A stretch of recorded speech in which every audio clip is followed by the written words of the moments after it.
ज्योति प्रकाश यादव। कौन बाटे इहाँ के रंग दरबा कवन जिला हटे वो कर घरबा। अच्छा तोरा पता नहीं है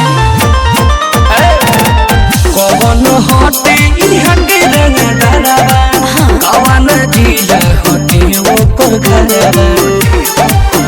देहु जहन जइबी हमर बदमाशी सुना आगे पहले बड़ी गलती तो जानू नहीं बाजी छपर के हीरो लेके बताया पाची पहले बड़ी गलती तो जानू नहीं बाजी छपर के हीरो लेके बताया पाची।